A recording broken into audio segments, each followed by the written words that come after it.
Yo,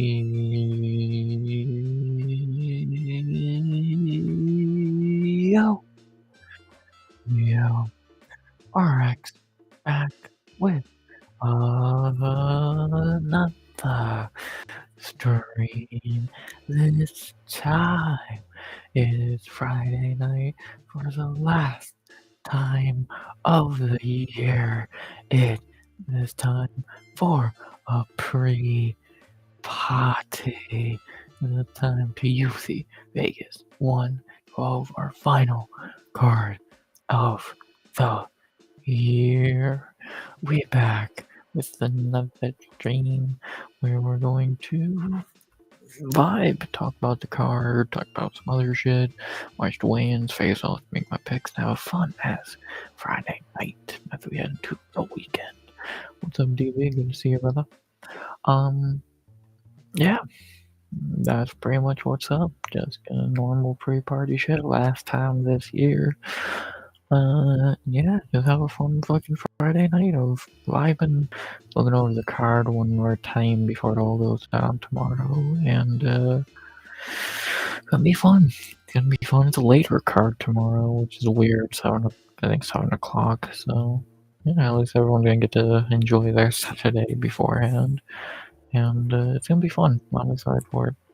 We'll look in a card and look at the CAD and all that in a minute.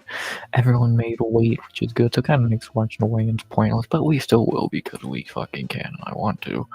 So we're going to, and yeah, I'm excited. Like, of course, fights in general I'm gonna be excited for, but especially with being the last card, gotta enjoy it. Gotta enjoy it as much as you can. Yeah, as much as it sucks that we're not getting fights for 6 weeks after this. Yeah, I'm still gonna enjoy it, and or try to. If the card sucks, I'm not gonna enjoy it. But knock on wood, the card doesn't suck, and then we really enjoy it. So, yeah, I don't know if seen it as well as to Rod that too. Very excited for that tomorrow. I know which one's gonna be on my TV between the two, and it's not gonna be the UFC. So I'm watching, of course, just on my computer. I'm very excited for that as well. So that'll be sweet, and I'm excited. Tomorrow's a lot of good shit going on. Just guys enjoy it, man. That's what I'm doing at this point. Been a very fucking weird week, so sit back, finally got to the weekend, enjoy some fights, and see what the fuck happens tomorrow. Here's my plan, and I think that sounds like a good ass plan, if you ask me. So I'm excited. I'm already yawning. It's not even fucking midnight yet. I am old. I'm unk for real. Let me get the screen share. Oop. Going through space tonight, I guess. They don't have fucking Christmas bullshit up yet, so yeah. But yeah, tomorrow. I like the AJ Styles match. Otherwise, it's been a kick John Cena's match. For yeah, it's been kind of bad. The AJ match is great. Him winning the 17th was good. Punk was really good. That match with Punk and Randy were both very good matches. They could have been done better.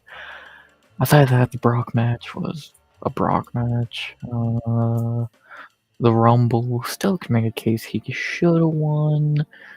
Probably should have, but whatever. The heel turn was a good idea. It could have been done better. The R-Truth thing was fun. But then wasting a match on Logan Paul, stupid. Only 32 dates or whatever. What was some of those other feuds? I don't remember everything. But yeah, I definitely think could have been done much better. But tomorrow going out against Gunther, who is fucking phenomenal. That's gonna be fun. That's gonna be fun. The greatest of all time. What can you say? Gunther's phenomenal. That card's phenomenal. I'm excited. It was surreal to see him retire, and yeah, so probably could have been the AJ match last. Probably would have been the best option, but what can you do? And the HBK product seems like he is something annoying. And he knows how to wrestle. He's a piece of shit human. No one fucking likes, but he knows how to wrestle. At least still think you could have gave that match to anyone else who deserved it more and could have been a lot cooler. But whenever that singles match with Drew, Sheamus, fucking Seth, Braun, either one, Roman,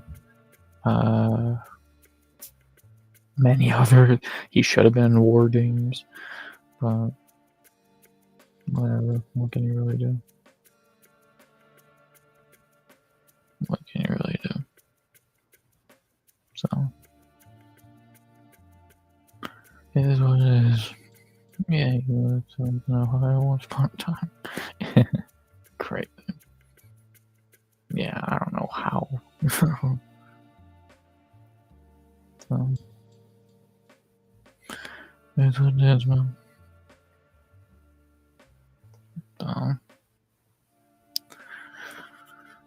Fucking 7th.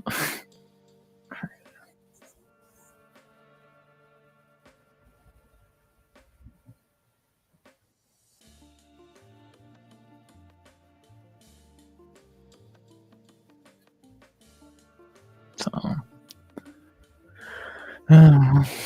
crazy, but yeah, I'm excited for that tomorrow. Either way, it's gonna be very interesting indeed.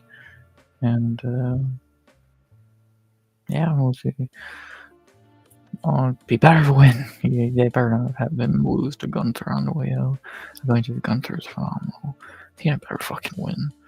And yeah, I'm excited for that. I'm very excited for that, and should be interesting. Should be interesting. That blowing the UFC both at the same time, pretty much. It's gonna be fun. It's gonna be fun, and yeah, I'll talk about that more tomorrow after it happens. Cause how could you not? But yeah, Last Dance is saying crazy. So should be fun. So fucking Logan Paul, what a piece of shit. Either way, from going through like Dirty Down and just torch passing. I don't think so. Like, I think I had no issue with him dropping the belt back to Dom because I think everyone's idea was correct. Their plan was to have Sheamus beat him tomorrow in the last match, but with him getting hurt, that I feel like that flipped everything, and now they were like, "I'll give it back to Dom," and I'm meh. I'm fine with him going over on Gunther. Gunther doesn't need the win, and that should be there. Just being in the match is big enough, so should be interesting. Dom is fucking amazing. Dom is so fucking good, man. I can't say a fucking bad thing about Dom. He's elevated himself to one of the best. So what can you really say? The one most enjoyable parts of Raw. There are that many.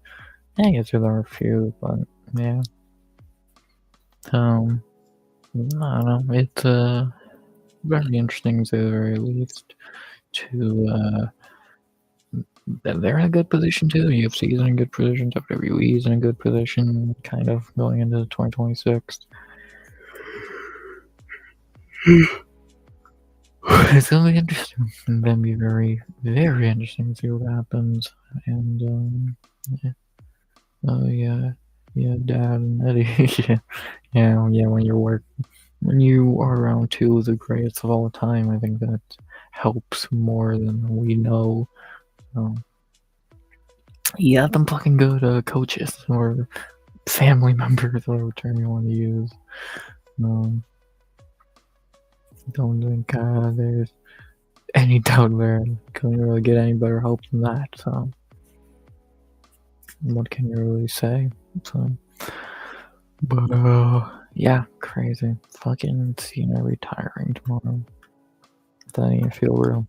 We'll see how crazy it is tomorrow. That's gonna be fun. That's gonna be extremely fucking fun. And yeah, can't wait. I'm still debating if I'm gonna put him in the fucking thumbnail of the and title of the stream. We'll see. We'll see if I do that. More than likely I will, but time will tell. And yeah, we'll see what happens. Not really too much to say there. For questionable booking of the farewell tour, but could have been worse. And see what happens. So I'm excited.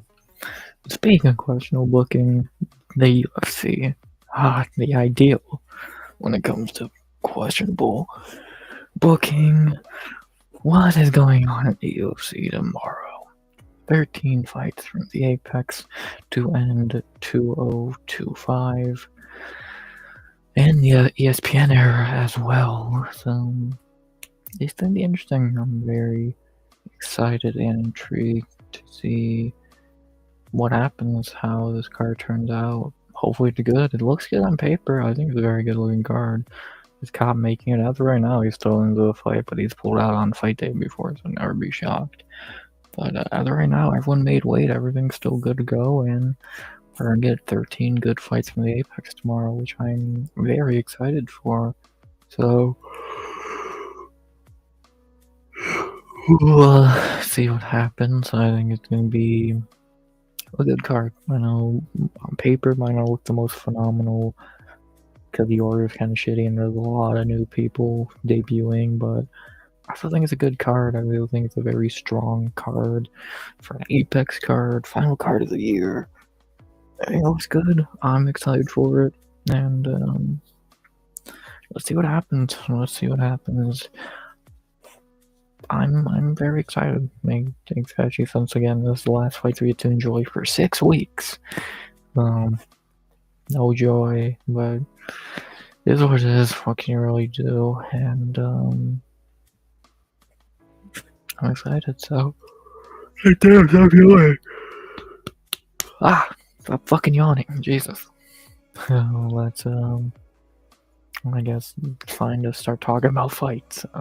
Let's do just that. 13 fights. It's not gonna break them down or anything. Just gonna go through them, say what I think, look at who's everyone's picking, and move on. So yeah, it sounds like a fun plan to me. So no reason not to do just that.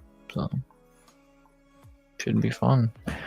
So man, I already broke them all down earlier, or last night, wherever we want to get in a almost 2 hour long breakdown. But I know this card pretty well by now. I spent 2 fucking hours almost talking about it. So and I try to know it by now. Which means I'm still gonna get mostly everything wrong. But you know, great. Sure. Can't wait for that. But you know, we try and fail, but try, and what happens? I got no one to fight for, as in I never heard of. You know, I don't blame you. I don't blame you for that at all, to be honest. This is far from the most name-studded card. I passed out early last night. Really? Yeah. I kind of did, and well, actually, no, I didn't because I was recording, and then woke up a little bit later today. I don't know, I'm tired, but whatever. Doesn't make fucking sense, but my body doesn't make a lot of fucking sense most of the time anyway. So, yeah. And yeah, we'll see what happens. But enough rambling. Let's talk about the fights. Beginning with our first fight of the night to kick off the final ESPN card ever, and the final card of 2025. We begin at women's flyweight with a fight between not the most interesting fight on the card. I don't think this fight's bad at all. We have the return of Teresa Bleda versus Jamie Lynn Horth. Belita is still minus 160 favorite, so about the same as she was before. Has dropped a bit, which I do think the odds should have dropped, and I've been saying that all week. Belita's first fight in 2.5 years. She's 1-1 against Taya Silva, who beat her, and Gabriela Fernandez, who she beat. So two very respectable first fights, but 2 years away and 2.5 years away is not great. So did nothing yesterday, made me tired. Worked 12 hours a day, wide awake 5 hours after that. Yeah, I don't fucking get how the body works, but yeah. They're trying to get as much sleep for all this shit tomorrow. It might be a bad card, for all we know. I don't know. The body's the thing. I don't think the human body is ever gonna be something we fully understand. So, not really. Some people much smarter than us have fucking tried to understand, still haven't. So, I don't think we're gonna be the code crackers in this scenario. I'm going to just go with the flow, and I'm still breathing, still moving, still doing good enough. I can't really say. What I can say is Belade's opponent, after 2.5 years away, is the very mid Jamie Lynn Horth, the Canadian, first of 4 on the card. Much older than Bleda, much more active than Bleda, 11 years older, and has fought 5 times since Bleda's last fought in general, and that's all 5 for UFC fights. Not the greatest fighter in the world, kinda. Do you mind? Do you mind getting your crap duster off my fucking road? Thank you. Fuck off. I don't know if I picked up on a mic, I'm guessing it fucking did. It was loud as a bitch. Horth, kind of mid, kind of beat up a few tomato cans, lost any legit competition she's fought. Not the greatest, and good enough to get some wins, not good enough to really be anyone high caliber in my opinion. So, still a tough test for anyone coming, and still a tough test while coming off a 2-year layoff, but very beatable. But we'll see what Bleda looks like after 2.5 years away. Again, she is a slight favorite on the betting odds. Tapology, she's 82% picked, and on Gilt Milk, make sure you get your picks and buys. She is picked 91%. Crazy. Yeah, I'm still going Bleda. I'm still not as confident as a lot of people. On paper, she should win, but a 2.5 year layoff is scary. And Horace is someone who always can spring an upset just because she is passable enough as a fighter where it's possible. So we'll see. I'm gonna go Bleda to get the win. Not super confident, but if she has gotten better from those last 2 years, when she was giving Natalia Silva a pretty good run for her money, I think she can win this, and should probably win this, and give me a Tracer Blade and get the win here. Horth is not bad, but she's not great either. I think Blade can get the win here if she is better or about the same as she was when she last fought, and give me Teresa to get the win. Not going to give my finishing predictions. You watch my breakdown on my short later tomorrow for that. Give me Teresa and her return after 2 years away. Then we have the joke fight of the card. No idea why this is here, not on LFA or Contender Series. We have our second fight of the night, our first of 3 heavyweight fights of the night, and yeah, that's not the worst. Alan, Frey, Fire, whatever. This is Julie, Hermé, Pat. Double debut battle here. Don't you love to see it? Pat is minus 170, dropped a little bit from minus 190. I don't know what the odds should be, so I can't say I agree or disagree. I know nothing about either of these guys. Alan coming from some no-name promotions, coming off beating up former UFC Tomato Can. Pat coming from LFA, but he's beat even shittier competition. Yeah, I don't know how to read this fight, 'cause I don't know these jabronis. This is a Contender Series fight through and through, and on Contender Series I just make fucking guesses. So maybe my guess will pay off here. Frey's actually the pick favorite, 62-38. So that's interesting. Topology and Gold Milk. This might be a fucking mess, to be honest. Wow, 64% for Allen. Interesting. 31 years old. Oh, so they actually have the ages. Topology doesn't have that shit. Yeah. So, okay, so everyone's picks are going for Allen, but the betting odds go for Pat. Huh. Weird. To say the very least. So very weird. I'll probably go Pat here. I'm coming from more respectable promotion. Camp is not Derek Brunson's camp. I'm feeling that for if Allen's coming from Derek Brunson's fucking camp, so great. Yeah, give me Pat. Shot in the dark, not confident by any means, but why not? Fuck it. Gotta make a pick. Just like that garbage Freeman fight, which please be better than that. We're not asking for much here. Just be better than that hunk of shit fight, please. Give me Pat to get the win here. No real reason why. Sean Dark, he's come from LFA at least. So, fuck it, why not? Not really much else to say. Shot in the dark, two nobodies. Maybe I get it right, maybe I get it wrong. Larger favor the younger guy, that's true. That's very fucking true. So, we'll see what happens. I go with the bum who's fought nowhere and come from Derek Brunson's camp, or do I pick the bum who is coming from LFA but I fought nobody? Give me the Brazilian, give me Pat. No confidence at all. Worst fight on the card. Why is it here?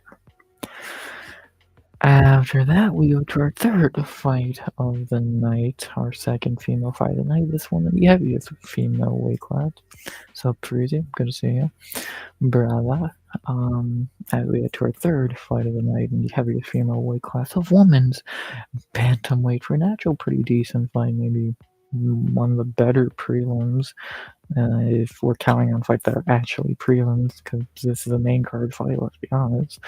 We have in our third fight of the night, back to fighters I've actually fucking heard of and know, because god damn, who the fuck were the last two clowns?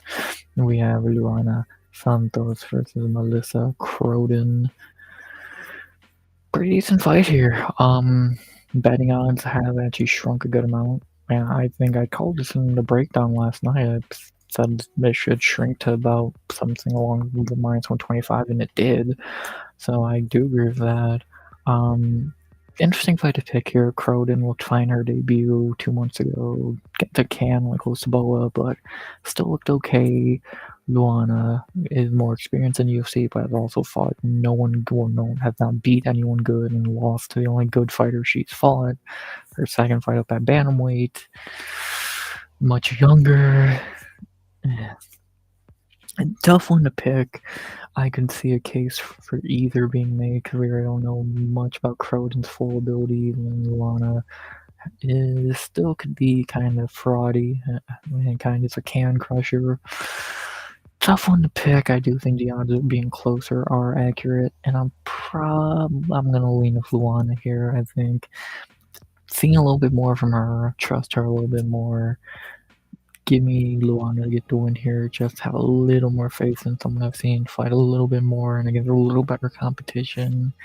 So give me Luana to get the win. Not the most confident. Again, I think the odds are very accurate.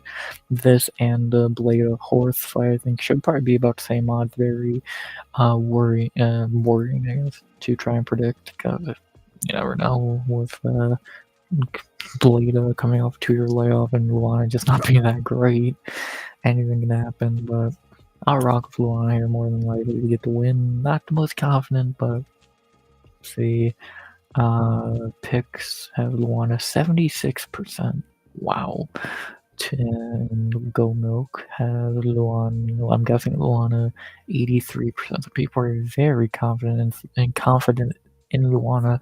I wonder why Luana is getting a majority of the picks. Can you figure it out? You mean being the only halfway decent looking female on the card? It actually helps. Not you. This bitch is stoned. This chick is stoned. Can we get a stoned check? She is high as fuck. Yeah, that Croden ain't much to look at.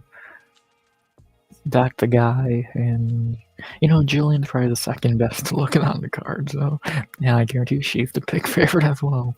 But people actually know who the fuck she is.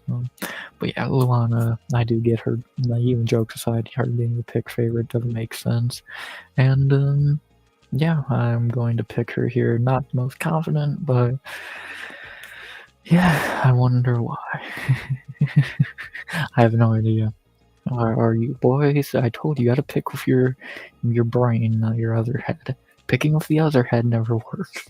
So imagine if we're going by their golden rule, then Croden's the clear pick here, but that never works. Yeah, give me Luana to get the win here. Not the most confident, but I've seen more from her. I'll lean with her. Give me Luana to win here.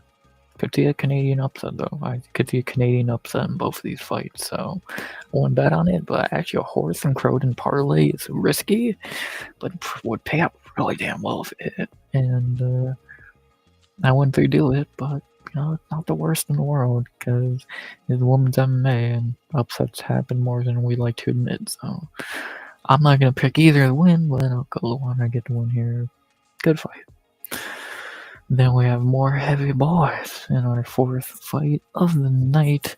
Another pretty decent fight here. I'm excited for the first of many debuts on the card, not counting that shitty double debut fight here. That we had to heavyweight for our I think only contender series. Oh no, or one of two contender series guys debuting on this card from this year's contender series, and one of my favorites from this year's contender series because he was just a really good dude. It seemed. We have in our fourth fight of the night the best of the three heavyweight fights. That's not either saying more about this fight or the other two.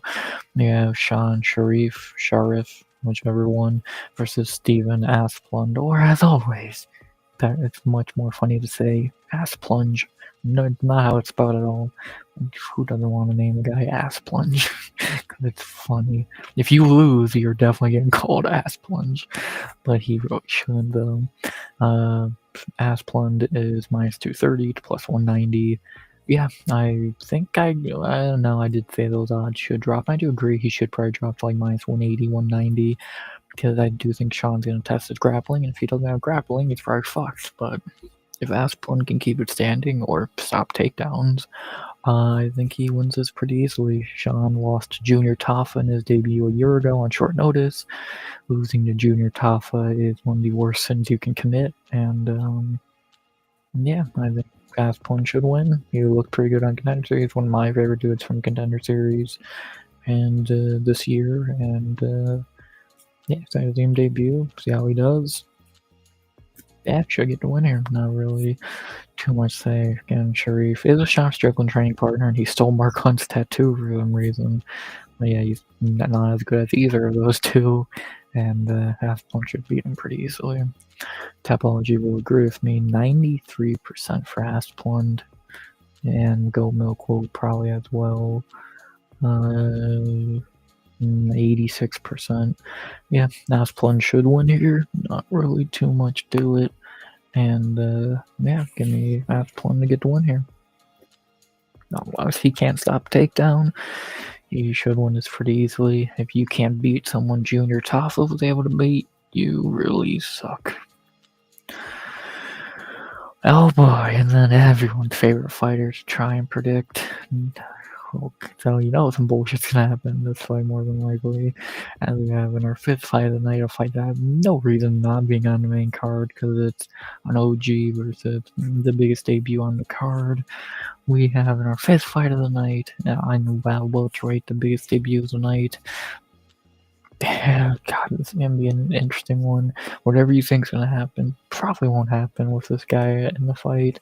We have everyone's favorite fighter to predict, Neil Magny versus Yaroslav Amasov. Let's see what happens in this Neil Magny fight. The world can never predict it. He will somehow find a way to win out of fucking nowhere, or he'll get fucking crushed. It depends on what he's feeling that day. Yeah, Masov, again, I've talked about a few times, don't need to go too much in depth. Come from Bellator when he was 28-0 welterweight champion. Few setbacks, having to do military shit, kind of took some time away from him. And he's back now, he can keep fighting, and now he's in the UFC against Neil Mag, who we all know Neil Mag. This is good. This is a very good fight, getting the Neil Magny test, which anyone could pass or fail on any given day. Let's see what happens. I'm very excited for this fight. Very good fight here. Let's see what happens. Masov is minus 420. Nice to 320. Scary to have odds like that in a Neil Magny fight because, again, we all know Neil Magny. He can spring an upset at any fucking moment. So, at any given time, having a bet on Neil Magny is always good to have. And, yeah, I think this could be very interesting. I'm going to pick a Masov, but picking against Neil Magny is definitely a sin I've made too many times, and I really don't like doing it because it usually never fucking ends well, but maybe it will end well here. I have my heavy fucking doubts, but fuck it, we'll see what happens. See if he can pass the Neil Magny test. If he can't, that kind of proves everything we said about Bellator to be exactly what we knew it was. Shit. So, see what happens. Very good fight. Let's see if this Masov dude's on the good signings like a Kalo or MVP, or is he patchy mix? Let's find out. The Tapology says 72% for Masov. Very interesting. And Goat Milk is going. I could do a lot of Neil Magny picks. No, 77 for Masov. Okay. This is going to be interesting. This is going to be very intriguing. I'm excited for this one. This should be good. This should be good. I'm going to go Masov to get the win here. Not the most confident, because again, he's fighting Neil Magny, but anything is possible. Now I could see Neil winning or getting sparked out. It's either one on any given night with him. Let's see. Give me the debuting Masov to get the win, though. And the great fight. How's it on the main card? I don't know. After that, we got one of the easiest fights on the card to predict. Not Lock of the Night, because the dude is still shitty, but he should still win this fight pretty easily. As we have in our co-main event of the prelims at featherweight on very short notice, thanks to Melsik Bagdasaryan being Melsik Bagdasaryan. We have in our co-main event the prelims on very short notice and very easy to predict. Joe Anderson Brito versus Isaac Thompson. Who the fuck is Isaac Thompson? I know everyone continues to ask. I don't know. He's stepping in on short notice from Melsik Bagdasaryan and doing what he does best in the pull out of a fight. And now this poor kid steps in on a few days' notice, and we'll see what he can do. 9-2 from Team Alpha Male Australian. Good luck to him. His 2 losses are to 2 former Contender Series guys who lost and were shitty. And, yeah, good luck to him. Joranson Brito's not a world beater. He's actually pretty terrible, but if he was ever going to get a win and keep his job from going into a 3-fight skid and getting cut, it would be against some random guy named Isaac Thompson. So, give me Joranson Brito pretty easily, minus 235. So the odds have really dropped from when they first opened, like minus 700 or whatever. So, either way, Brito feels like the pick here. I know he sucks, but he should be able to beat a nobody like Isaac Thompson. And, yeah, give me Joranson Brito to get the win here. Tapology is 89% Brito. Still a new 11% for Thompson is interesting. And then Goat Milk is 94% for Brito. That's more accurate and seems more on the nose. So, yeah, give me Joranson Brito to get the win in what should be a murder, but, it's Joranson Brito. The dude kind of sucks. I could see him easily choking this, but time will tell. So, Give me Brito to get the win, but I'm confident, but not that much, as I should be. Give me Brito to get the win. Don't fuck this up and get cut, dude. Just don't. See if he does. Then finally, the featured prelim, another fight that should be on the main card, but the UFC don't use brain cells too well. Like, they just throw shit on the board and hope it sticks. That's how they make their fucking card orders. As we have in our featured prelim in the top 10 women's strawweight to see if either one of these two can even defend their ranking or earn a ranking higher up. We have in the co-main and the featured prelim and women's strawweight, the final female fight of the night. It still should be on the main card. We have Amanda Lemos versus Jillian Robertson. Yeah, not too much to really say there. I can say here, I think this is a pretty cut and dry fight to try and predict. But Robertson should get takedowns and win. I think it's pretty simple and not too much fucking to it. What can I really fucking say? Lemos has never been able to really stop takedowns. Robertson is really good at getting takedowns. And yeah, unless Lemos has learned how to stop a takedown and can knock Robertson out, Robertson should take her down, maul her for 15 minutes or less, and get the win. So she's dropped a little bit. She's minus 195. Probably could make her a bigger favorite. Should get the win here. Give me Joe Robb pretty easily. I've seen the story of Lemos enough times to know how it ends, with her getting thrown on the ground and losing like shit against Tatiana, Verna, Whaley, fucking Andrade subbed her. Give me Robertson pretty easily at 80% for Joe Robb. Yeah, and then on Gold Milk, 81%, so about the same. Yeah, Robertson should win takedowns and win pretty easily. Not really too much else to it, and yeah, pretty simple. Not really much else to say. Unless Lemos should have learned to stop a takedown after getting beat by it so many times. Give me Joe Robb to get the win here pretty easily. Those are the prelims.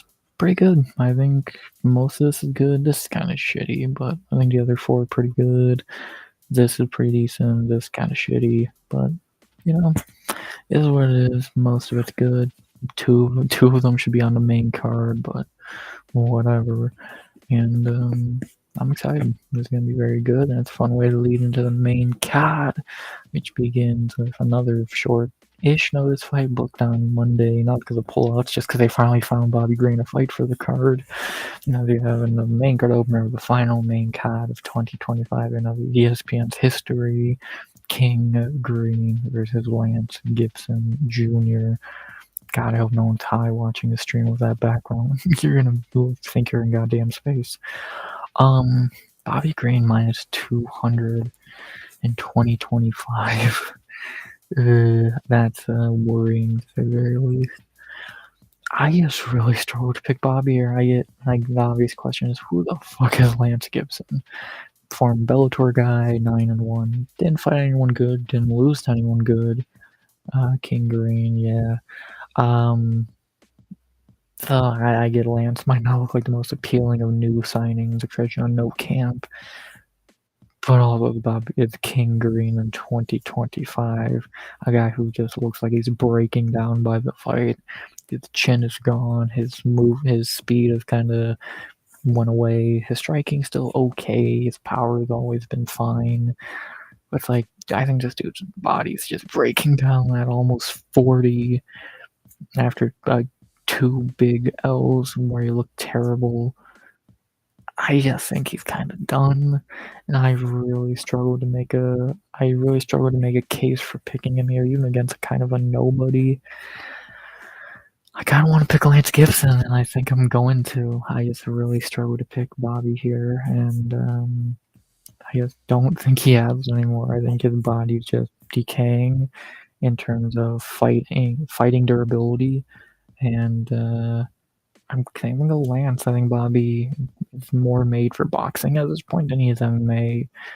They give me Lance Gibson, not the most confident of picks, but I don't know. I just really struggled to make a case for picking Bobby King, whatever. Give me Lance. Might not be my best pick. Might be my worst pick of the night. I just can't pick King Green here. So the 2025 dude's 40 and his fighting ability is just getting worse. Give me Lance.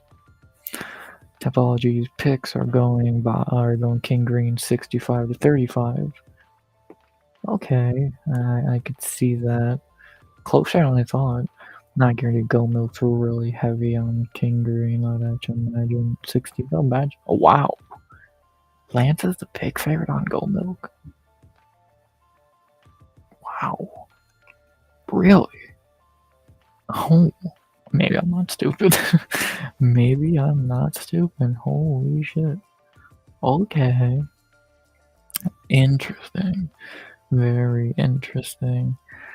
I'm going Lance. I'm going Lance to get the win here. Fuck it. I just cannot trust King Green in 2025. Give me Lance. What else can I really say? Not super confident. Just got a feeling. Give me Gibson. Give me the Canadian to begin the main card. Sorry, King. Time's up. After that, we go to the worst fight on the main card, because why the fuck is on the main card? This fight is garbage. As we have in our second fight of the main card, a terrible heavyweight fight. The ass plunge fight is much better. How is this on the main card over Neil Magny or Julian Robertson? I don't know, but somehow it is. And we have in our second fight of the main card at heavyweight, a very, very bad fight. Again, why is it here? It's so bad. We have Kennedy and Zechiku versus Marcus Buchecha. Why is this here? This fight is fucking garbage. This has no right being on the main card over two legit fights with importance. But the UFC is still on this fucking Kennedy and Zechiku fucking idea that dude actually is any good, so good for them. They're just gonna fucking fall face first again and not get anything out of this. Whatever. And Zechiku, we all know the story of him. He gets a few wins, loses, gets a few wins, loses. The dude's been fraud checked like 4 times now. It's like, come on already, dog. They do some free fight pre-main to draw eyes. Yeah, that's fucking dumb. The only way that can actually work if your main card's good enough to have it like that, but the shit they have on this main card in the first 2 fights is fucking terrible. Yeah, it doesn't work when you put garbage on the main card, so that the UFC don't think that far ahead in all their ideas, I've noticed. Like signing Buchecha, who was 0-1 in the UFC after getting completely dismantled by Martin Budai. This fight's fucking terrible. Kimmy and Zechiku, I think he's much better. Mine's 135 favorite. I guess I wouldn't be confident in him at all. Kenny and Zechiku, don't feel confident at all. Kenny and Zechiku, he fucking sucks at winning easy fights, but that's what he does. Somehow he's gonna find a way to get submitted in 20 seconds here. So, can't wait. But, yeah, give me and Zechiku. I can't pick Buchecha because he's fucking garbage. And if Kennedy can do anything right and not get submitted for a round, then he should be walking out of here with a W. So, give me Kennedy and Zechiku with 0 confidence because Kennedy and Zechiku picks are going Zechiku's way 75%, and then on Goat Milk, I'm guessing a lot of the same. Most people are doing a lot of drugs lately. 85% for Zechiku. Cool. He should win, which has been a statement said mostly his whole career, and we see where he is now. So, yeah, give me Zechiku with 0 confidence because it's Kennedy and Zechiku. Oh boy. See what happens. Get me in Zechku. Just don't fuck this up, dude. One time in your career, just get a fucking free win, you dumb shit. Shitty main card fight. Next. From a shitty main card fight to maybe the best fight on the card in general, we have in our next fight the final four fights of the year, and they're all bangers. As we have in our third fight of the main card, maybe the best fight on the card, a banger at featherweight between two very good fighters. One's very good, one could be top 15 level. We have maybe the best fight of the card, the Blast Pirate Morgan Chevalier versus Melchizael Costa. What a great fight here. I can't call this fight great enough. Morgan, very entertaining, good fighter. Hasn't beat anyone that good yet and got beat by the two legit guys he's fought, but he's not terrible. He's perfectly okay as a fighter. I've seen much worse. Especially in the French side of things, they're a French fighter. He's actually pretty respectable, which I guess is shocking in its own right. Then from Melchizael, I think this dude's great. 3 wins already this year, all the way back in the beginning of the year. Now getting his 4th and final fight of the year. This dude's good. This dude's really good. I think he'd be top 15. I really do think he'd be a top 15 guy. He's good. 4 fights in a row. Win, obviously. Trying to get number 5. This guy's good from shoot to box, well rounded. Fine striking, good kicking, good grappling. This guy's good. Morgan's good. This is a good fight. Man, I'm so excited. Odds are out of pick 'em, which I do understand. I might have Melky a slight favorite, but I get why it's a pick 'em. This great fight is just phenomenal, and I can't wait for it. I truly can't. This is just gonna be great. What else can I really say outside of this? Is gonna be a great fight. Morgan, who's very good on the feet, debatable on the ground, versus Melchizael, who's great on both sides. That's gonna be a great one. I can't wait. I'm going Costa. I think he's a bit better. I think the guy could be top 15, and I see what happens here. Big win for whichever guy gets it, and phenomenal fight. Cannot wait for this one. Picks are going Costa's way to 74%. Checks out. And then on Tapple and on Go Milk, it's 84% Melchizael. So I thought Morgan might be getting a little more picks here than he is, but I guess people are seeing what I'm seeing. That Melchizael is really fucking good. And I'm happy with getting the respect like that because he is really fucking good.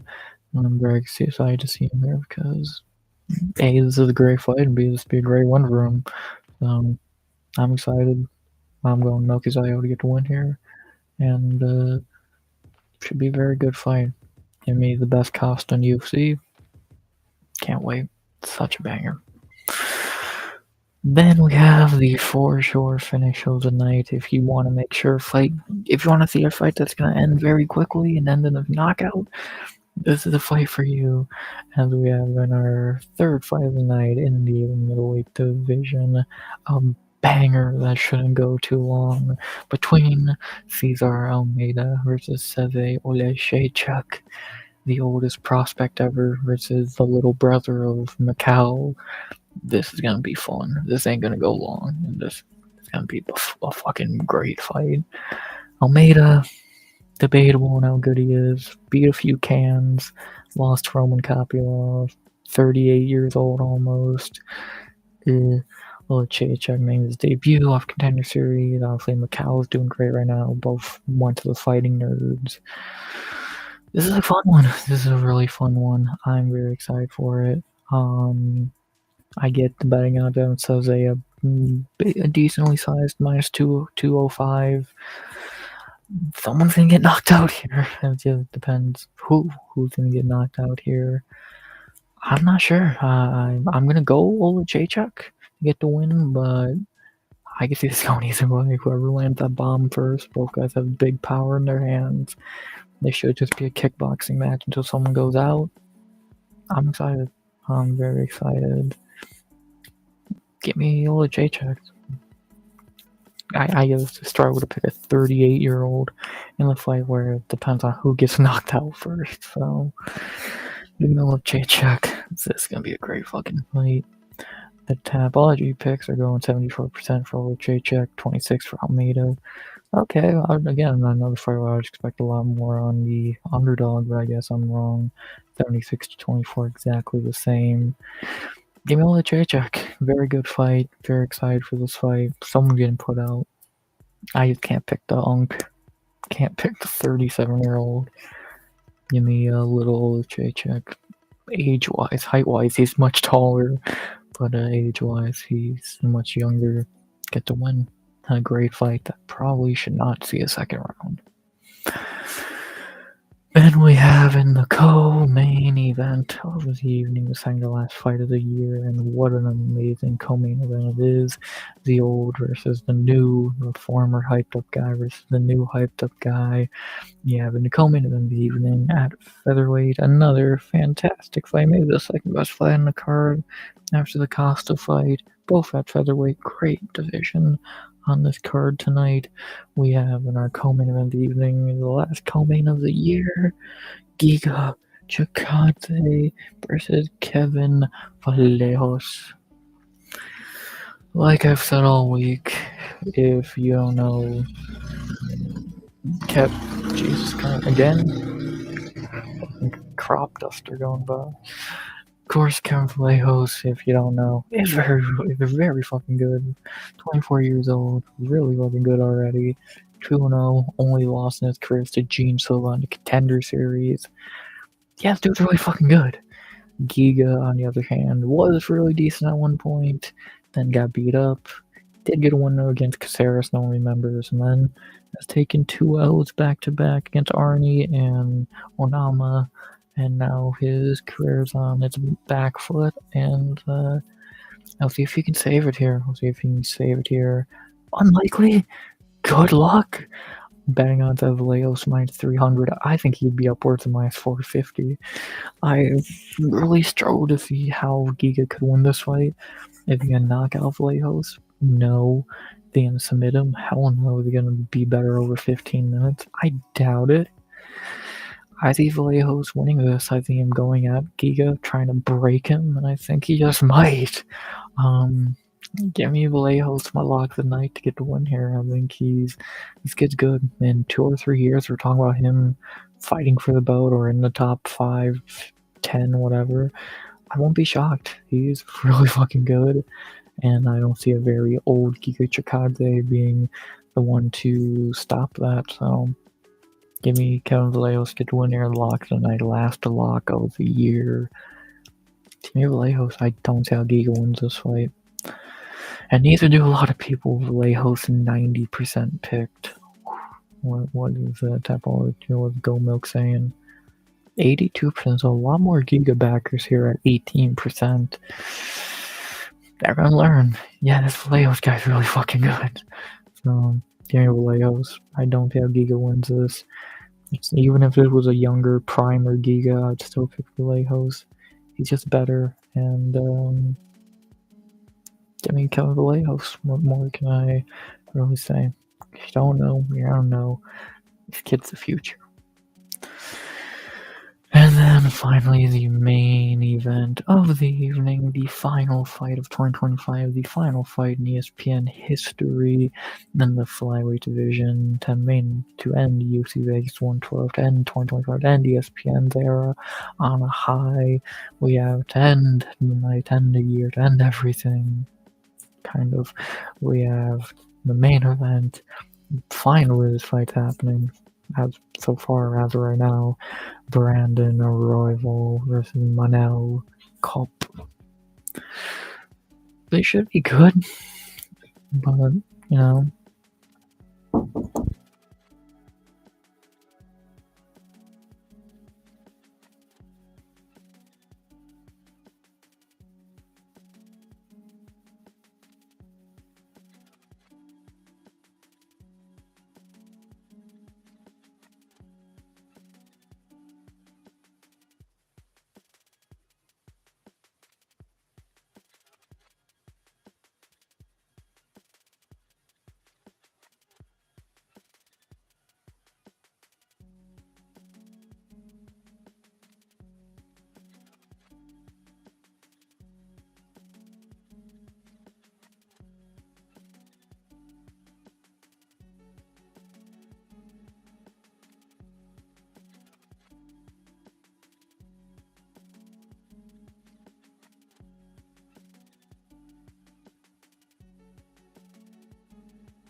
My bad, y'all. Some shit came up for a few minutes, so we back. We back. You know, shit happens when you're live. Can't pause the stream. Hope y'all don't mind too much. Not like I think DB is the only one still lurking anyway. My apologies. I mean, when you hear, I know you can hear when I mute my mic. When you hear that, you know something's going down. So my apologies. We're back. Yeah, we got through, man, and mainly the whole Carvel interruptions. Yeah, we don't get interrupted. That's why I think I do this shit at night. But, you know, I guess sometimes it happens. I don't live alone. Maybe someday, but right now it doesn't happen. So my apologies. Thank God no one watches me anyway. Shout out to anyone if they're still around. DB, if you're still in there, shout out to you. So it's what it is. But yeah, making sure. Antonio Druckley title run starts now. What's up, Dr. Ranch 66? Always good to see new people in chat. Yeah, no, I don't think that's gonna fucking happen, but you know, maybe, maybe if they in a different promotion. Yeah, dude couldn't fucking win a fight if you fucking paid off the other guy to lose for him. Yeah, fucking Troccoli. Mr. Dern, as we call him. Whatever. Good for, he's fucking, at the end of the day, he's fucking Mackenzie Dern. Those are the real winner. If you wonder what we're doing, I already went down most of the card. If you want to go back, rewind what I think of any of the fights, or just finish up talking about the main event here. We're starting to watch the weigh-ins and face-offs for the fights tomorrow. I'm going to make my picks officially and a few other bullshit, so want to stick around, shout out, good to see you. I'm always good to see new people, and if not, then yeah, we'll see what happens. See what happens. Hopefully no more interruptions. And yeah, that's all that. Main event, Royval and Cop. Like I said in the breakdown earlier in the video, this is a layup for Royval. Him being at plus money is fucking hilarious. This is gonna be a complete Royval masterclass. I don't see a world where he loses this fight at all, to be honest. I think he should win this pretty fucking easily. Like, Cop's not good. I don't know how many times we gotta explain that. When no Cop is fucking garbage, I truly think he's fucking terrible. But he beat Asula Mabayev. Ooh, Asu's garbage. But he beat, who the fuck else did he beat? David Dvorak and fucking Ode Osborne. He lost to Muhammad Mukayev. You've proven my point. Yeah, dude, shit. Like, when Cop's not fucking good, and Royval should beat him easily. He's not gonna knock Royval out. So how the fuck does Cop win this fight? Royval's is a better striker. He's fucking got better grappling, better cardio. High output will definitely overwhelm Cop. Thank you. Yeah, Cop's shit. Like, again, Manel Cop's one of the most overrated. First of all, I'm shocked he might not even fight. Again, if Manel Cop, he will probably pull out. Well, who has he beat? Ode Osborne. Love Ode. Nice guy. Shit fighter. Vilgasu Magulov. David Dvorak.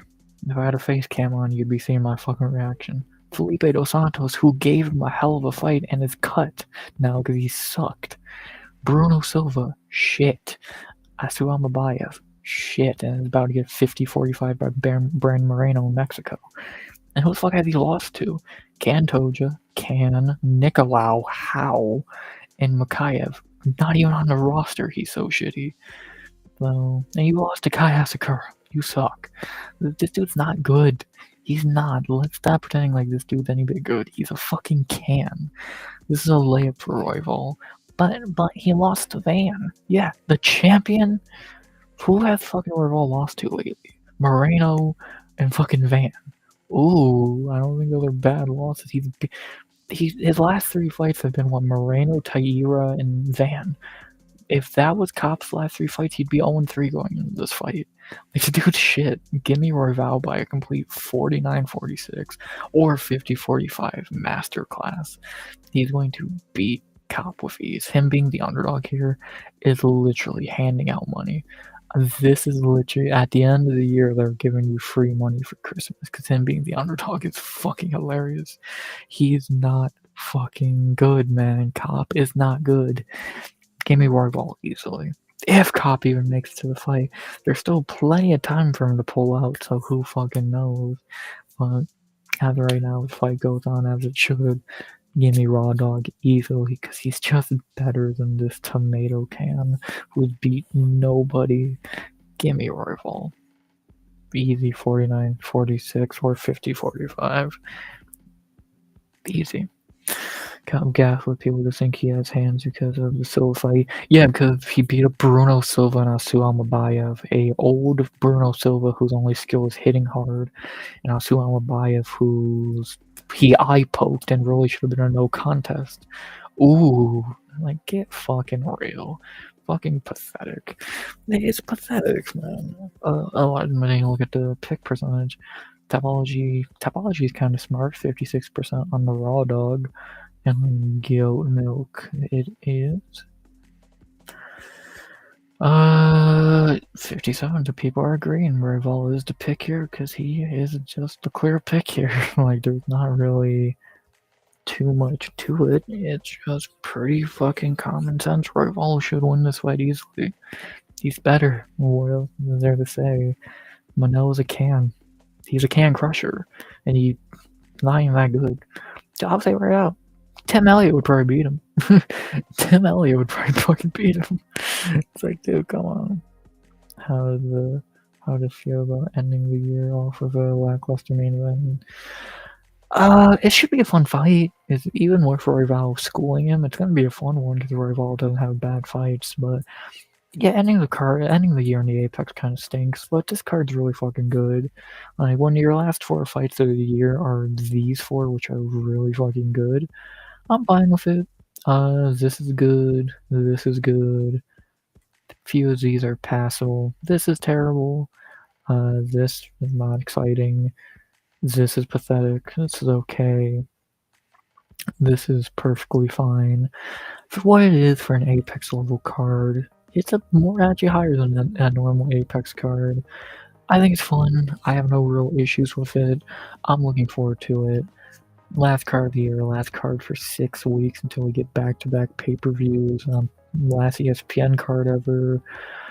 I don't know. I'm looking forward to it, even if, again, if it was any Apex, say if you, again, all logic points to this should have been last week, and right now should be talking about 323, but, you know, why the fuck end on a pay-per-view?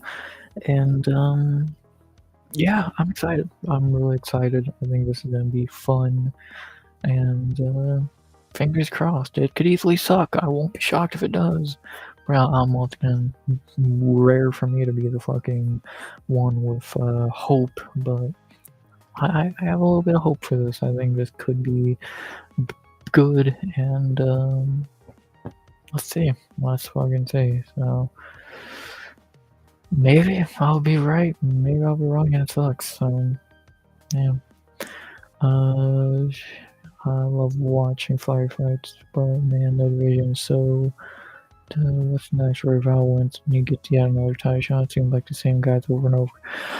What they're gonna do, what they should do that makes most sense, is have Royval the backup for Van Taira, and then he could fight the winner.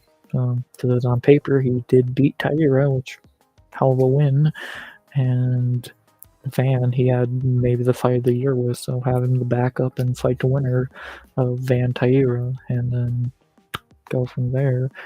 So I do agree with that point. That's always the same people. But the good thing, Moreno is gonna get back on track with the fight that he got booked today. But I think he's kind of fading out more. Kanto just gone. Thankfully, he sucks. And Royval, at least he's entertaining. But I think the next guy we're gonna really see enter the top of the division is Koraguchi, who is fucking phenomenal. And I think going to get into the top 5 in title talks by this time next year, if not by the summer of next year. And yeah, Flyweight's getting better. We're gonna get Van and Taira. anything that happens after that's irrelevant because we're gonna get the best title fight in the division's history with Van and Taira, and I cannot fucking wait for it. So, what can you really say? Like, I am tired of the Brandons and all that, but it's a slow process. It's a very slow process to whittle out the weeds, and yeah. At least flowers are entertaining unlike heavyweight blobs. True, yeah, heavyweight. I would be fine getting rid of heavyweight, but wishful thinking at the end of the day, I would suppose. So, yeah. But yeah, I'm fine with this. Even though I do think this should have been last week and Taira Moreno should have been here. But whatever, what can you do? And I'm excited. I'm very excited to see what happens. Looks like a fun card. Main event should be fun. Everyone made weight. Everything's good to go. I'm excited. We'll see what happens. But yeah, that's really about all I gotta say about the card outside of like the weigh-ins and face-offs and all that.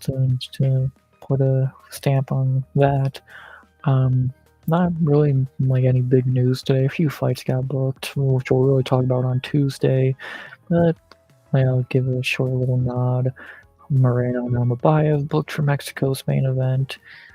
I'm happy with that fight, not thrilled for that as a fucking Fight Night main event. Mario Batista and Vinicius Oliveira, fucking banger. Colin Wang and Eduardo Moura is really good, so a few really good fights there. And yeah, a few interesting fights booked there. We got guys like 5'9" Chris Burnett fighting at heavyweight. Yeah, heavyweight's fucking terrible, but what do you really expect? Yeah, heavyweight's pathetic, but what can you do? That's filler on a card at this point, so man, great. Whatever. Better to just forget about heavyweight at this point and not really put too much thought into it. That's what I do. It makes it a lot more enjoyable. I don't know. So, yeah. But yeah, about really all I gotta say there. Take a few minute break from talking about MMA to talk about the other sports we love. I know if you're not a fan of these sports, I won't waste. It's not a stream where I'm gonna waste a lot of time talking about it. But we also talk about football, and basketball on here. Because A, we do fancy for it, and B, we like the sport. So we'll get back to MMA in about 5-ish minutes, but to just take a quick look at what's going on in our fantasy leagues. And yes, fantasy league is full of people from the chat, well, at least mainly. Next year, hopefully, we get a full fucking league of people. Wishful thinking, not next year. Yeah, the main topic to talk about in these sports is what happened last night on Thursday Night Football. That being the Falcons and the Bucks in something. I don't really know what this game was. Why the fuck Tampa? What the fuck are you doing? So you blew a lead against the Falcons, you lost the division, and now you're the team playing from behind to try and get your division back. Good job. You made Kyle Pitts look like Tony Gonzalez, and you lost to the Falcons. Good game, very fun game. Questionable reffing. Fun Thursday Night Football. Pitiful performance by Tampa. Todd Bowles is getting that ass fired into the sun. And yeah, Baker deserves better. Falcons just playing for fun at this point, not even playing for anything. And yeah, fucking Tampa losing the division to Carolina. Yeah, better win next week. Yeah, better we're gonna win. Or Carolina's gonna sneak this division out by pure fucking luck. And y'all are gonna look fucking stupid, so can't say you don't deserve it, because you lost to the goddamn Falcons. Good fucking job. You blew a game to the Falcons. So there you go. I doubt anyone really had anyone playing in fantasy in our league. Let's see. I had nobody. No, 2 people had. So Vast had Bijan and Makagbuka, got 39 there. Matua and Chrome had Chris Godwin, who got 14. So very nice, very nice. Not very much else there. And then in the NBA league, we had what's going on as we head into the weekend. I don't know why the fuck I showed that team first. That was weird. That was very weird. I'm beating Chrome. Nice. I'm happy about that. Tone is up on one of the bot teams. Botter is getting a free win. And Matu is beating the shit out of Ast. Jesus. So, very interesting stuff there. We'll see how that plays out through the weekend. See who wins there. So, yeah, not really much to say in these sports because obviously the main thing talk about the UFC, but yeah, Thursday Night Football was fine. Talk more about this tomorrow night and on Sunday, of course. And yeah, very fun Thursday night game. But yeah, definitely a side note until Sunday because our main sport of choice is fight, and we finally got that for one more week. So I'm excited and ready to enjoy it. So should be fun. But with that out of the way, I think it's more than time to watch the weigh-ins and face-offs, shall we? Let's do that. Again, like I always say every week, I can do this because these are just openly out on YouTube. They're not showing fight footage, so I can do it, and I'm going to do what I'm gonna do every week. Time for my Magic. They've got a bright future. Just gotta make a couple tweaks to the roster. Yeah, Magic are good. Yeah, Paulo, which God, who he's from him and Franz are great. Got some good building over there in the East where everyone fucking sucks. Anything is possible. Truly, anything's possible. And good luck to them. Good fucking luck to them. Yeah, I won't come out the East this year, so fuck, who knows. Yeah, you gotta keep building and see how it all turns out. How the East really is, it would seem. So that's that. Let's get the weigh-ins up. You know, everyone made a wait. And we can still get the weigh-ins up. Always good to just check out the weigh-ins anyway.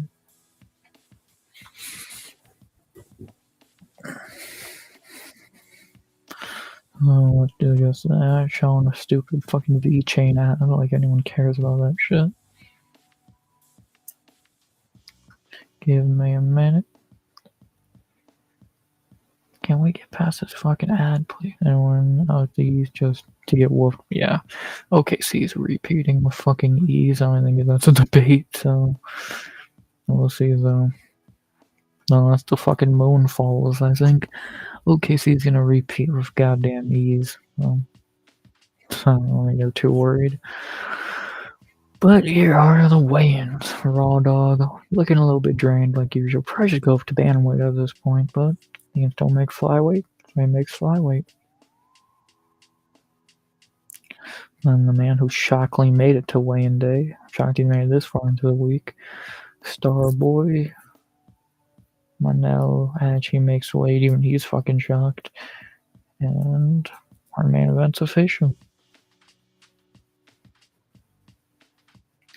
Co-main Giga extra bold this week. Oh yeah, he is still in the top 15. I forgot he's still ranked.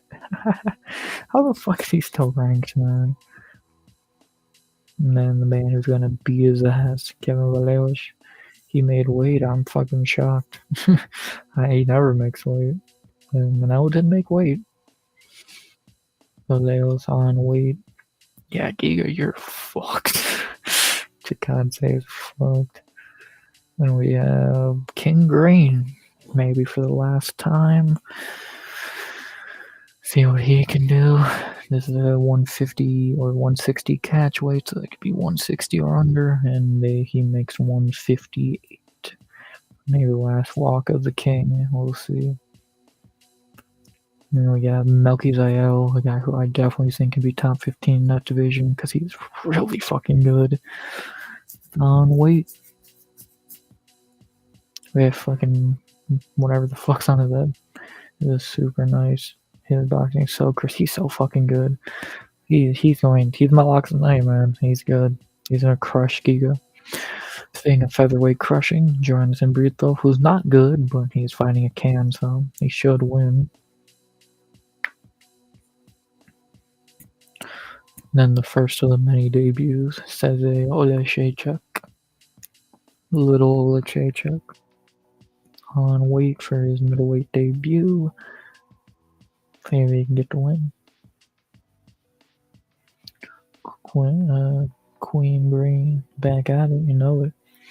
First of the females, Bleda, Fana back at it. Bleda back after 2.5 years away on weight. See what she can do in the return. The fighter to give Natalia Silver hardest fight. And right after that, Jillian Robertson, someone who Whaley MIA might be the best strawweight right now. I think there's a real debate for it. Yes, she's better than Mackenzie Dern. Mackenzie Dern is garbage. And then right back at it, Luana Santos, who I wonder why she's a fan favorite on weight. All three had different weight classes. Then we got Morgan Chevier. Very good fighter here. Maybe the best fight of the card. See what he can do. One of the only likable French fighters. Him, Grazian. About it. Then we have Yaroslav Amasov, the biggest debut tomorrow. See what this guy can do. Yeah, she getting cooked. Maybe. Amasov on weight for the debut. And then we have one of the heavyweights, Alan Flyer, making his debut. So about that point about heavyweights just being fat slobs. I don't see your point. Alan Flyer on weight. Frey, whatever the fuck his shitty name is. Then we have a man that never missed weight, the constant professional, everyone's favorite unk, Neil Magny.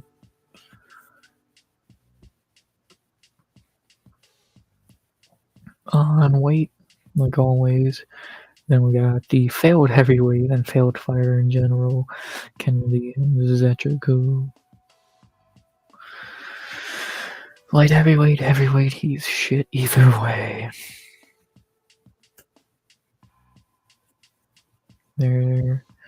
There's one French contender that beat Brito. What's his name? Oh, William Gomez. Yeah, he's shit. Just to be blunt about it.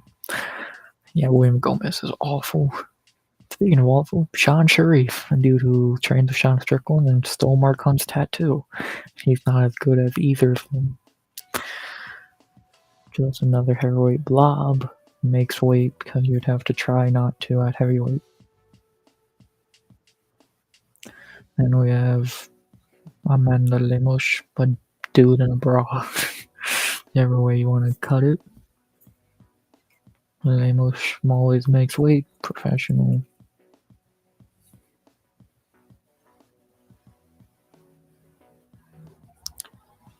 Then another debut, the man who probably gonna beat Bobby Green out to UFC, Lance Gibson Jr.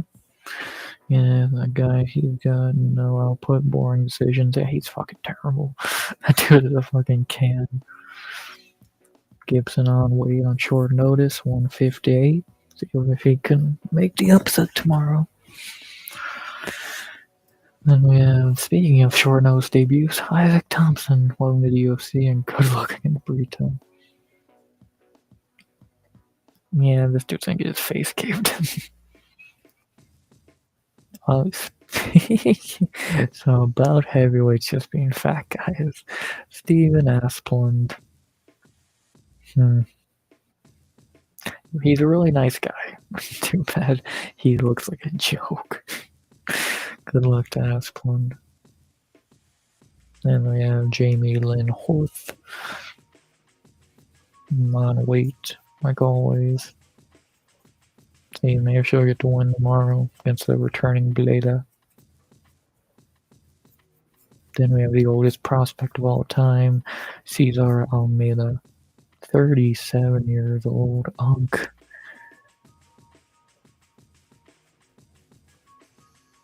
Stephen Asplund. I think it's funny to say ass plunge. I think that's much more funny. If he loses tomorrow, I'm calling him ass plunge. Speaking of ass, Marcus Buchecha. Man, maybe the worst heavyweight on the card tomorrow, and that says a lot.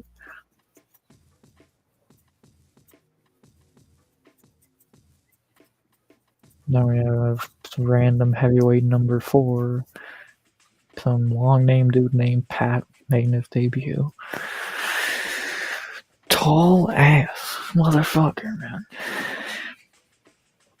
On weight. Technically, whoever not seen yet.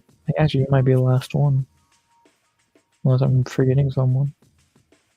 Oh yeah, Musa Croden. Hi Croden. Welcome. On weight for second UFC fight. And now that's their last one.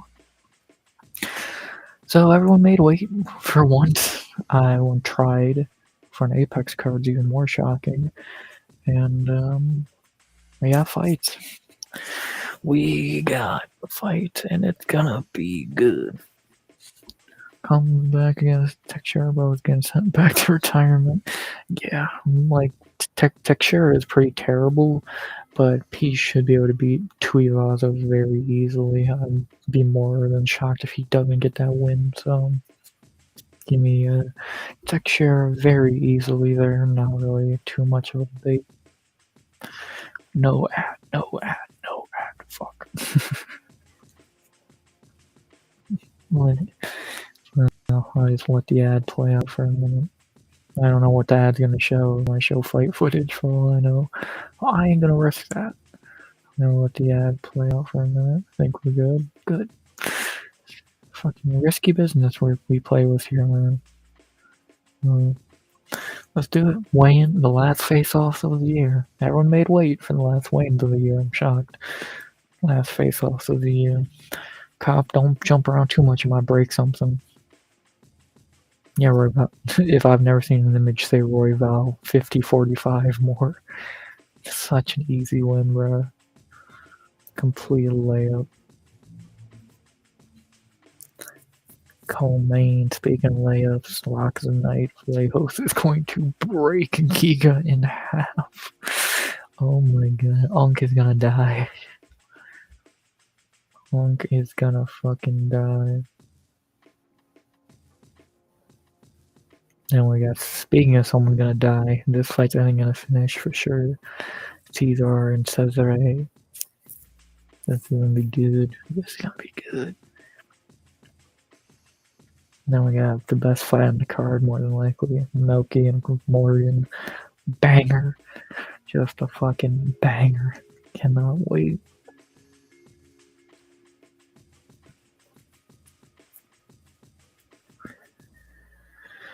Then we have the worst main card fight ever. Can versus Can. Oh joy, can't wait. We have the main card opener. May the last dance of King Green. What if he can get one more win on the way out?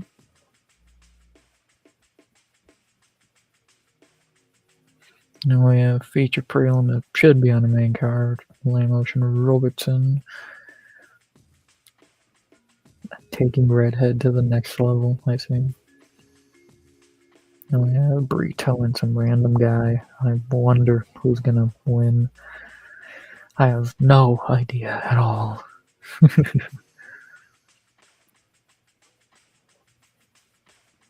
We have another fight that should be on the main card. Neil and Masov. Can Neil do it? Can Neil pull another rabbit out of the hat?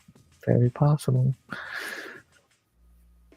Then we have the most athletic division. One of the most athletic fights I've ever seen. Ass Plunge and Sharif.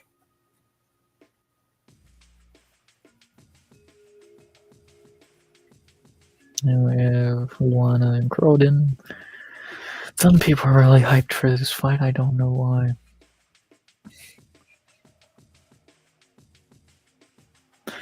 The worst fight on the card. Some random contender series fight between two random dudes they found off the street.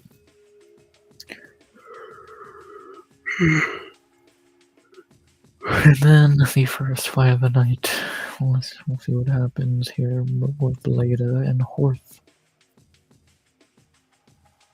And there's that. No, nothing too crazy. And that's our fights tomorrow. It's gonna be good, good, good. I'm excited. I'm very, very excited. It's gonna be good. I do. I think this card's gonna be very good. You know, some of the fights don't look phenomenal. I think it's gonna be a good card. And I want to see what happens. Not very much to take away from those weigh-ins or face-offs. Outside of Cop actually making weight is fucking a miracle. So my picks: Royval, yep; Lejos, yep; Lechechek, yep; Cherrier. I see the vision there. It could happen. And Detriku, yeah; Gibson, yeah; Lemos. Nah, I don't see the vision there. Brito, yeah; Magni. I don't hate that one. Let's see how I go. Yeah, Lemos is definitely the red herring there. That could fuck everything up. Everything else, yeah, pretty simple. Not really much to disagree with there. Speaking of picks, let me make mine.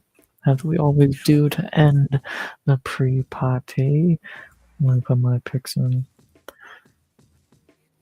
I'm going the Blada to get the win. Not confident, but you never know. Give me Pat. Don't feel good in either one here, so yeah. And then give me Luana. I forget I don't have to do that. Give me Luana. Give me Ass Plunge. It's such a fucking instinct to do that. Bink. Give me a Masav. Actually, no, I was gonna see the other chick. She's stronger than who. Yeah, who's the boss man. So, yeah, I think Robertson's gonna take her down and beat her pretty easily. Give me Brito pretty easily. Not much would it be there. Speaking of Lemos, yeah, give me Robertson. The finish if possible, but I think Robertson's just gonna take her down and dominate her for 30 rounds. So, give me Joe Rob. Give me Lance Gibb. Sorry, Bobby. Time's up. Give me Kennedy. This might be the most surefire wrong to finish prediction, but it's Kennedy. I could see him being a boring can like he has been before. Give me Melchizedek. Dude's good. Then I think he's better than Morgan. Give me Melchizedek. Give me Seze. I'll knock out Unk. Give me Vallejos. I think he's gonna be the first one to finish Giga. I don't think Giga's gonna be able to take a beating from Vallejos like he did Qatar. And then to end off the year, give me Raw Dog Roy Vol to get the win and to make me. Well, I think I'd move to would it be 4-2 on for my last fight of the year picks. I think I would. I think the only two I've got wrong were Leon Colby and Colby Buckley. I think I've got it because I picked Strickland, I picked Lewis, I picked. No, I got Joff Neal wrong as well. I picked. I think I'm 2-3 on last fight of the year. The one win here would make me 3-3. So let's see if I can move to 500 on final picks of the year. Knock on wood, I can, but I've been unlucky before. So, yeah. And those are my picks put in on Tapology. One more look up them, and I'll do them on Goat Milk and Mayhole Stack Camp. Quick look at all of them. You ever gone perfect on picks in a card? It's funny you asked that because I literally did 3 weeks ago. It's fucking actually hilarious you ask that. I literally did 3 weeks ago. Right. Where is it? There it is. Right here. It's actually fucking hilarious you ask that. And I literally did right fucking here. So, First time ever, pure luck. I went perfect, so never have before, and I probably never will again after this. But to do it one time, I'm more than happy. I have never went winless on a card. That's a record I'm trying not to break. But yes, I somehow right for this card I went perfect out of fucking nowhere on pure luck. So I got very lucky. With some of my underdog predictions. So thank you, Nicholas Dalby. So, not y'all. You can zoom in a bit so you can see it better. So, yeah, first time ever. Probably last time ever.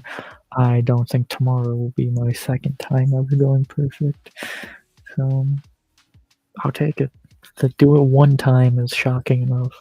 So, I've only been undefeated on A card, on 308. 308. Let me look at that. That was not even that long ago. Actually, I can just do it this way. Deploy Holloway. Yeah, I did not go perfect on this card at all. But damn, nice go perfect on a pay-per-view. Well, I think a lot of, if we're being honest, everyone got this wrong because Liao clearly won. Yeah, I'm an idiot and picked that wrong. Easy. Hey, speak of the devil, Chris Barnett. Fucking hate Bruno Ferreira. God damn it, Rombetsky. Easy, easy. Can. Easy. Easy.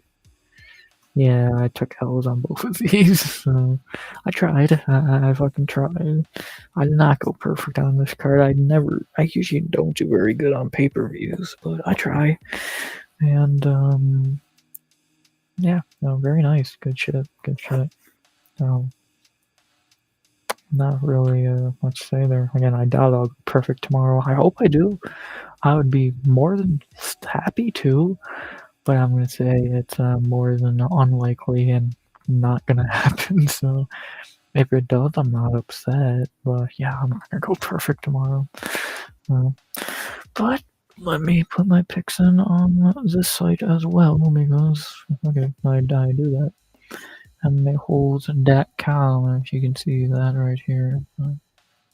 Yeah, or MMAholes.tv, my bad.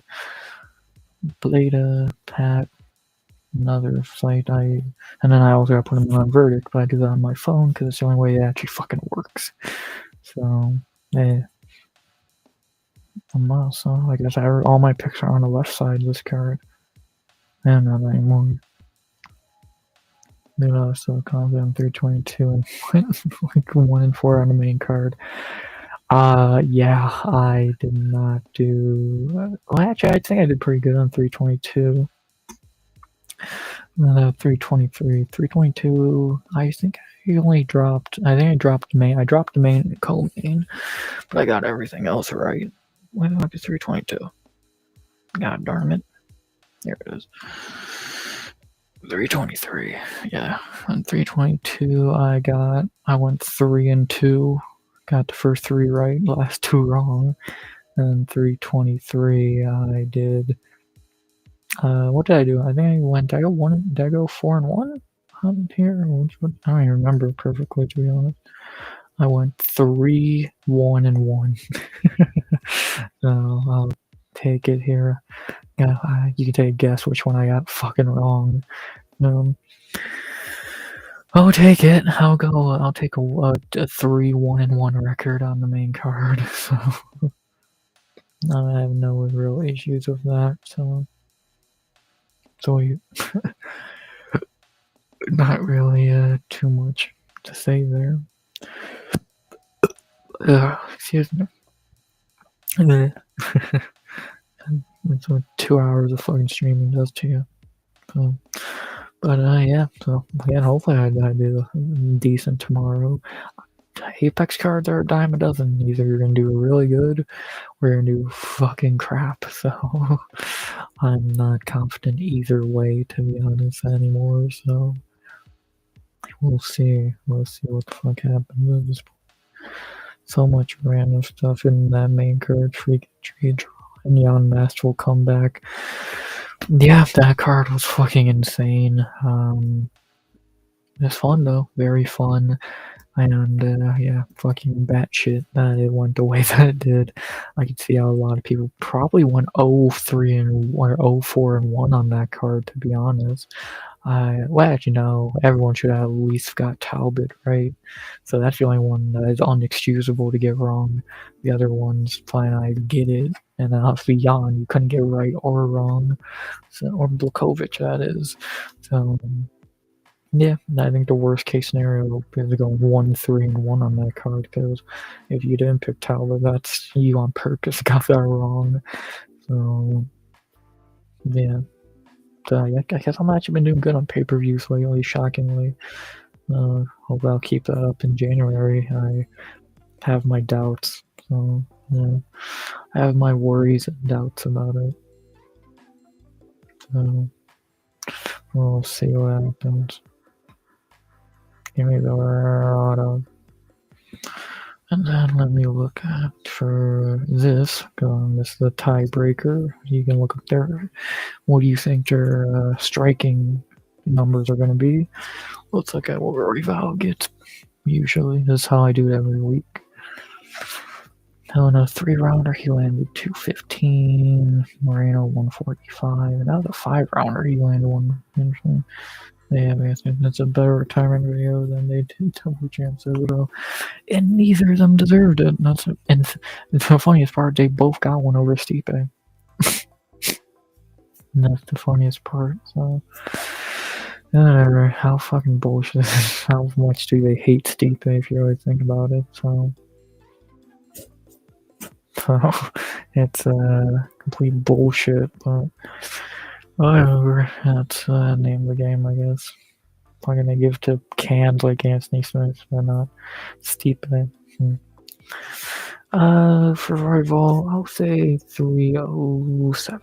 I'll say 307. Manel. What does Manel usually get? 61, 111. I'll say.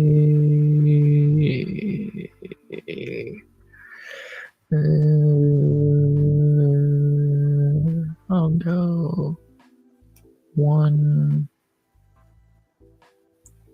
I'll go 118. So, there we go. That's how I feel there. And boom, picks are in. Again, so I do verdict.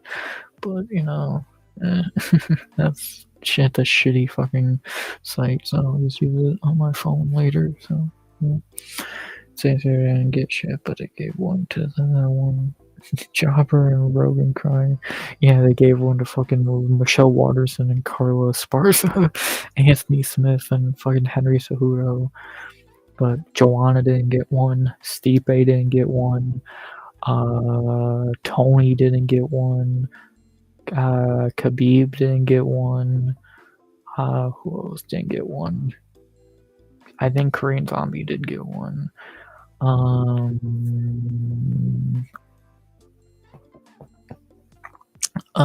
else? Cowboy. Did Cowboy get one? I don't think so.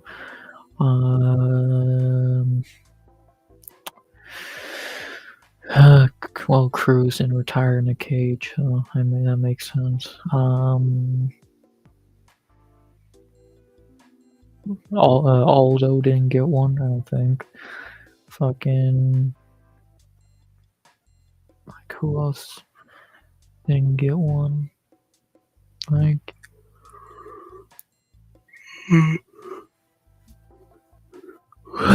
fuck it, even you want to go as far as Masvidal again didn't get one, and he deserved it more than a few of the people we fucking just named.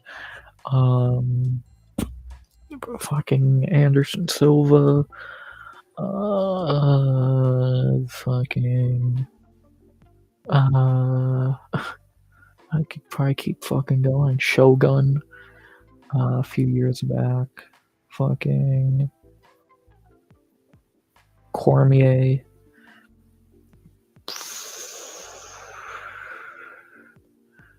So. And there's probably Poirier did get one, thankfully. It's like Nunez, for fuck's sake, didn't get one. It's like, come on. But Michelle Waters and Carla Esparza and Anthony Smith. Sure. Fucking sure, UFC. Paramount didn't want Power Slap.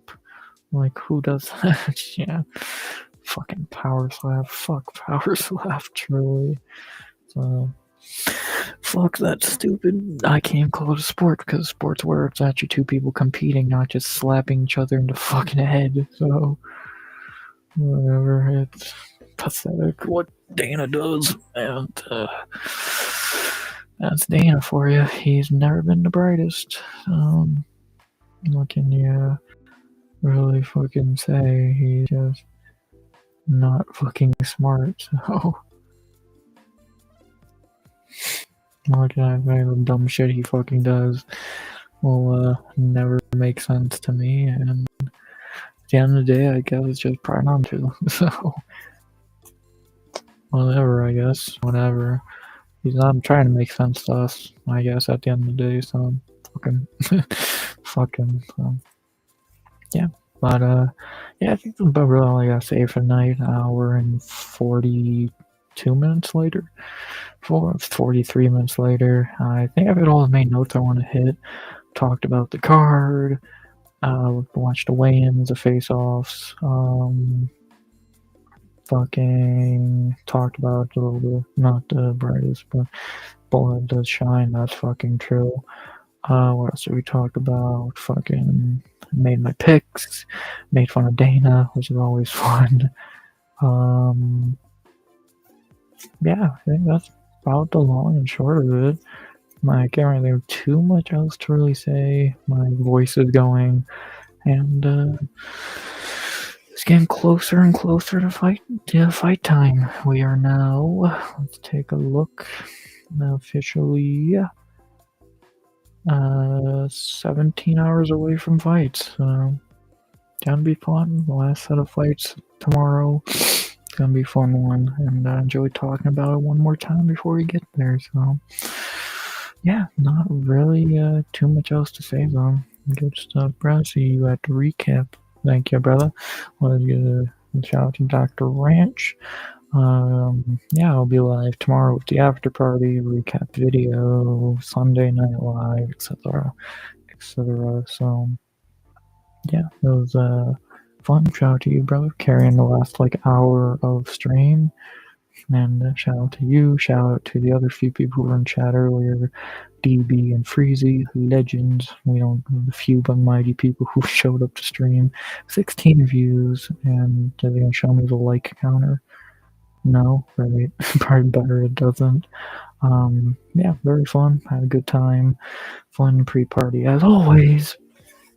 And now I'm even more ready for fights than I was before. So let's not waste any more time. Let's get to some fucking fights tomorrow. So with that being said, not really too much else to be said. Obviously, again, tomorrow, fights. After the fact, I'll be live with the after party. And then the hangover on Sunday, recap video on Sunday, yada, yada, yada. It's gonna be fun. Last fight weekend of the year. It's gonna be fun. Let's fucking enjoy it. And have a great Saturday, shall we? With that being said, to get to all of that, I of course have to say, as always, I hope you enjoyed the stream. Please like, comment, subscribe. 200 subs goal by the end of 2025. And as always, I was going to say something which I don't believe I am. Fun pre-party. Now let's actually enjoy the party, some fights, see what happened in the last card of the year, last card ever. ESPN should be fun. I'm excited. Let's do it. To get there, I of course say, as always, RX out. Good vibes only. And always.